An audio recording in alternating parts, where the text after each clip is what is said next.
ఈ కాంట్రవర్షియల్కి care of అడ్రస్గా అప్పుడప్పుడు నిలవటానికి మీ టంగేనా? ఒకళ్ళకి భయపడి బతకటం కంటే ఉన్నది ఉన్నట్టు మాట్లాడటమే జీవితం. ఓకే. పలానా అంజిగారు ఏమనుకుంటాడో, పలానా ఇంకోటి ఏమనుకుంటాడో, పలానా అట్లా నేను బతకను. నాకు నిజంగా ఏం చెప్పాలి, నిజాయితీగా బతకాలి సార్. నేను పొద్దున్నే లేవగాలనుకుంటా 50 ఏళ్ళు ఇచ్చాడు జీవితం దేవుడు, ఇంకో 10 ఏళ్ళు 20 ఏళ్ళు 30 ఏళ్ళు ఇస్తాడు, మన చేతిలో లేదు. ఓకే. చచ్చిపోయినాక ఏం జరిగిద్దో మనకేం తెలుసు సార్. అవును. అవుతాడు, ఏం చేస్తాడు, చంపుతాడు. తర్వాత మనకి ఏం జరిగితే మనకేం తెలుసు? మనం చూస్తామా? మన అంత్యక్రియలు మనం చూస్తామా? ఎవడ దండేస్తాడో మనం చూస్తామా? ఎవరు ఏడుస్తాడో మనం చూస్తామా? ఎవడు నవ్వుతాడో మనం చూస్తామా? ఎవడ పండగ చేసుకుంటాడో మనం చూస్తామా? మరి పెద్ద కర్మకి వచ్చి ఎవడ భోంచేస్తాడో మనం చూస్తామా? చూడం కదా. చనిపోయే వరకే మన ఫైటింగ్, చనిపోయిన తర్వాత మనదంతా యాక్టింగ్. ఓకే. తర్వాత మనం ఇంత చేశారు అది ఇదని యాక్టింగ్.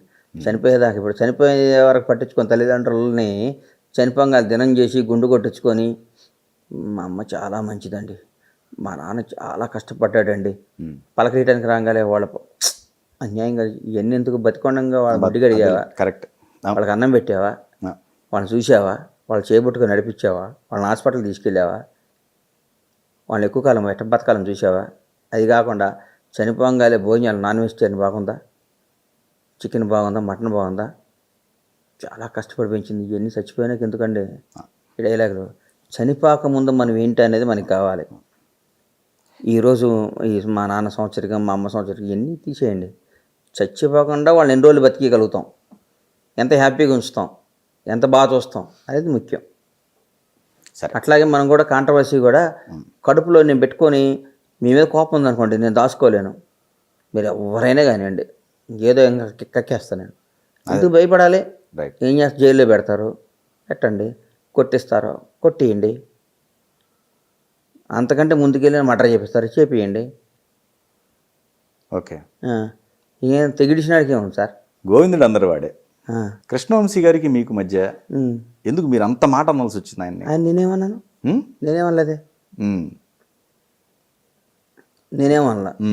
మీరు అనపోయినా మీరు అనిపించి, లేకపోయినా కేసులు పెట్టించి నన్ను కాదెగ్గేటట్టున్నారు మీరు. ఇవాళ అవన్నీ చేయబాకండి. నేనేమనలేదు సార్. మీరు ఇప్పుడు వైసీపీ కేసు ఏమన్నారు? ఇప్పుడు వాళ్ళు వైసీపీ వాళ్ళు నా మీద కోపం ఉన్న వాళ్ళు పెట్టిస్తారేం చూడండి ఎవరు.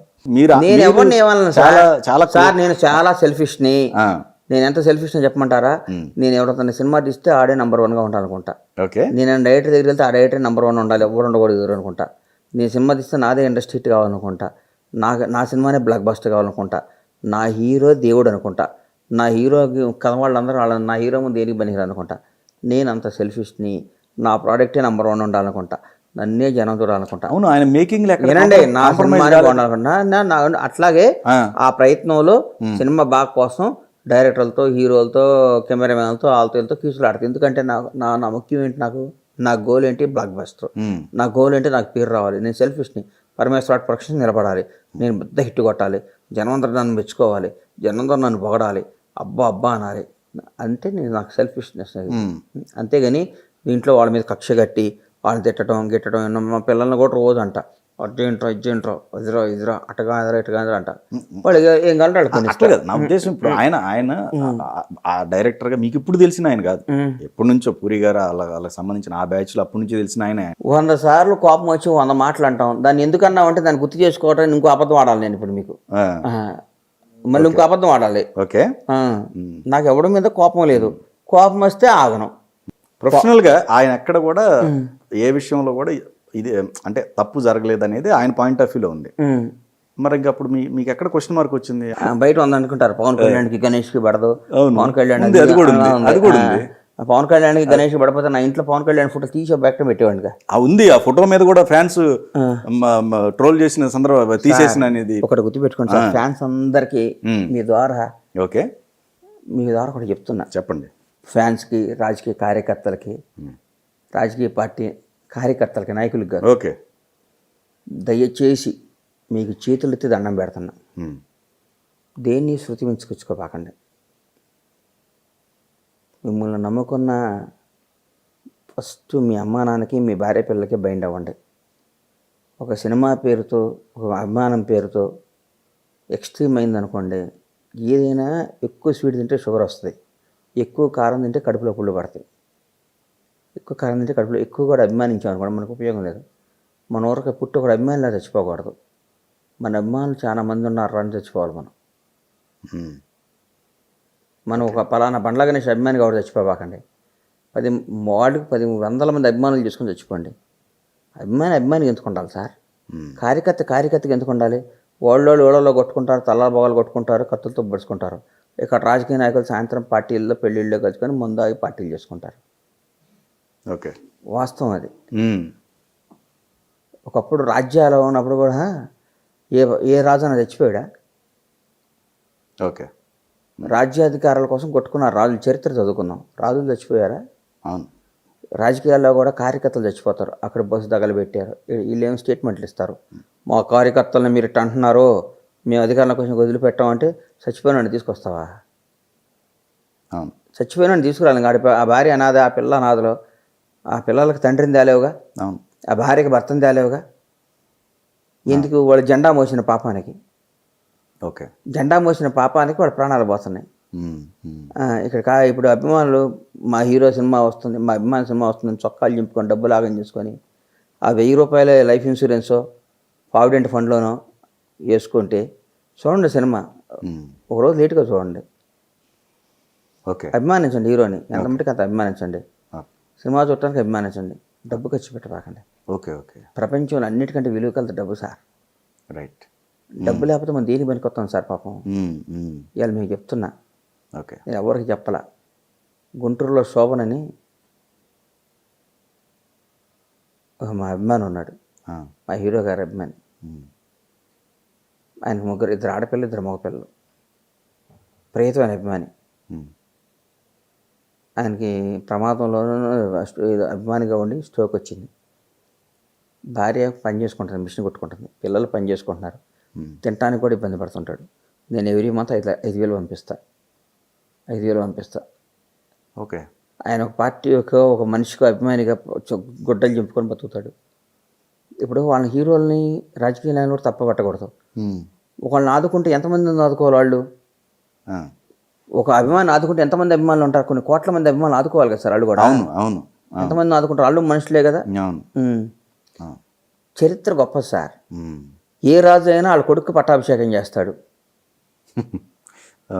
ఏ దేవుడైనా పరమేశ్వరుడు వినాయకుడికో కుమారస్వామికి ఇచ్చాడు, కానీ పరమేశ్వరుడు తమ్ముడి కొడుకు ఎవరు? మా ఈశ్వరుడు తమ్ముడి కొడుకు ఎవరు సార్? మనం మన పిల్లలకి పెడతాం, మనకి పెడతాం. Okay, okay. పలానా హీరో సినిమా తీసి ఈ వచ్చిన ఈ 50 కోట్ల రెమ్యునేషన్ అభిమానులకు పంచారని చరిత్ర ఎక్కడ ఉందా? ఉందా సార్? లేదు. నిజం చెప్పండి. లేదు. పలానా హీరో వాళ్ళ తమ్ముడికి ఇచ్చాడో, పలానా అన్నయ్యకి ఇచ్చాడో, చెల్లికి ఇచ్చాడో, వాళ్ళ కుటుంబానికి ఇచ్చాడో చెప్పుకోవటం విన్నాం. అభిమానులకి ఈ సినిమా తీసి ఈ వచ్చిన రెమ్యునేషన్ మొత్తం అభిమానులకు పంచాను అన్న హీరో చరిత్ర ఈ ఇండియన్ చరిత్రలో, ఈ వరల్డ్లో ఉందా? సో మొత్తానికి ఏనండి, చిరంజీవి గారు అంటాడు ఫ్యామిలీ అని. ఎవరైనా మా కొడుకు హీరో కావాలి, మా కొడుకు ముఖ్యమంత్రి కావాలి, మా కొడుకు ఇంకోటి కావాలి, నా భార్య అది, నా కూతురు అది కావాలని ఆలోచిస్తారు. నా తమ్ముడు కొడుకు ముఖ్యమంత్రి కావాలి, నా కొడుకు మామూలుగా ఉండాలి, ఎందుకు ఆలోచిస్తారు సార్? మానవ సైకాలజీ సార్ ఇది నీతి కూడా, నిజాయితీ కూడా. అవును.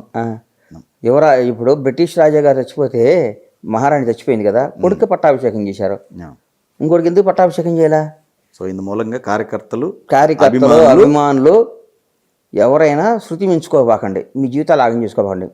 మా హీరో నన్ను బస్ట్ అంటే ఏంది? వాళ్ళకి ఎనర్జీ దండగా టైం వేస్ట్, ఉపయోగం ఏమని చెప్పండి? వాళ్ళు బాగానే ఉంటారు, వాళ్ళు హీరోలు బాగానే ఉంటారు, రాజకీయాలు బాగానే ఉంటారు, రాజులు బాగానే ఉంటారు, రాజులు పిల్లల్ని ఇచ్చుకుంటారు, మంత్రులు పిల్లల్ని ఇచ్చుకుంటారు, హీరోలు బంధుత్వాలు కలుపుకుంటారు, అన్నీ కలుపుకుంటారు. కార్యకర్తలు సంకనాగిపోతారు. అవును, కార్యకర్తలు సంకనాగిపోతారు. పలానా ముఖ్యమంత్రి గారి అబ్బాయిని, కార్యకర్త అమ్మాయిని పెళ్లి చేసుకున్నాను ఎక్కడ విన్నావా సార్? పలానా రాజా గారు వాళ్ళ భటులు కూతురికి పిల్లనిచ్చాడు అని విన్నావా? చరిత్రలో విన్నావా? ఎవరైనా వాళ్ళ స్థాయిలను చూసుకుంటారు సార్. ఇక్కడ కులాలు మతాలు కూడా లేవు, వాళ్ళ స్థాయిలోనే ఇక్కడ. అవును, ఒక స్థాయి పెరిగిన తర్వాత కులం లేదు, మతం లేదు. అవును, మా కులం లేదు, స్థాయిలు. అవును, ఎంతమంది ఆ కులాలను పెళ్లి చేసుకున్నారు సార్ ఈరోజు? కరెక్ట్. ఎక్కడ కుల వ్యవస్థ ఉంది సార్? ఎక్కడ ఉంది సార్? కింద స్థాయి. డబ్బు వ్యవస్థ ఉంది, ఆ? డబ్బు వ్యవస్థ ఉంది, డబ్బు అధికార వ్యవస్థ ఉంది. రైట్. ఇలా కోమటిరెడ్డి, మా ఇంటి పక్కన ఉండే కోమటిరెడ్డి రాజగోపాల్ రెడ్డి కొడుకు వెలమ కమ్యూనిటీకి చెందిన కేసీఆర్ గారి బంధువులు అమ్మని పెళ్లి చేసుకున్నాడు. కులం ఏముంది అక్కడ? ఓకే. అట్లా ఎంతమంది ఉన్నారు మన హీరోలు కానీ? ఎంతమంది ఉన్నారు? వాస్తవాలు మాట్లాడుకుందాం. అవునవును. హీరోలు అనుకోండి, నాకేమైంది? వాస్తవాలే మాట్లాడుకుందాం. కరెక్టే. అవును. నేను నా కులం అని చెప్పుకునే వాళ్ళు ఎంతమంది వాళ్ళ కులవాళ్ళని పెళ్లి చేసుకున్నారు, ఎంతమంది కులవాళ్ళకి పిల్లనిచ్చారు? ఇదంతా కింద స్థాయి వాళ్ళే ఆలోచించటమా? పై స్థాయిలో లేదైతే అంతే కదండి. పైన వాళ్ళు మాట్లాడిందంతా డ్రామా సార్, డ్రామా, యాక్టింగ్. కింద స్థాయి వాళ్ళు మాట్లాడి నిజాయితీ. వాళ్ళు మారరు పాపం. వాళ్ళు మారాలని నేను కోరుకుంటున్నా. నాయన మీరు అది కట్ చేయండి. అది మీ వాడు వచ్చినా మీకేం చేయడు, ఎవడాడు వచ్చినా ఎవడికి చేయడు. వాళ్ళు చేసుకుంటారు, ఎవరికి చేసుకుంటారు సార్. ఓకే, అదే న్యాయమేగా. ఉదాహరణ ఇక్కడ హీరోలు బాగోదులే. మమ్మూటి కొడుకు హీరో అయ్యాడు, మమ్మూటి తమ్ముడు కొడుకు హీరో అవ్వలేదే. Okay okay. కరుణానిధితో 100 మంది కలిసి పార్టీ పెట్టారు, డిఎంకే. కరుణానిధి కొడుకు స్టాలిన్ అయ్యాడు, స్టాలిన్ కొడుకు ఇంకొన్ని మంత్రిని చేశాడు, రేపు వాళ్ళ కొడుకుని చేస్తారు. ఒక స్టాలిన్ వాళ్ళు ఇంకొకరిని చేయలేదే. అవును. ఏం సార్? కరెక్టే. సూపర్ స్టార్లు పెద్ద పెద్ద తమ్ముడు పిల్లలు కాలేదే. ఎవరెందుకు కావట్లా?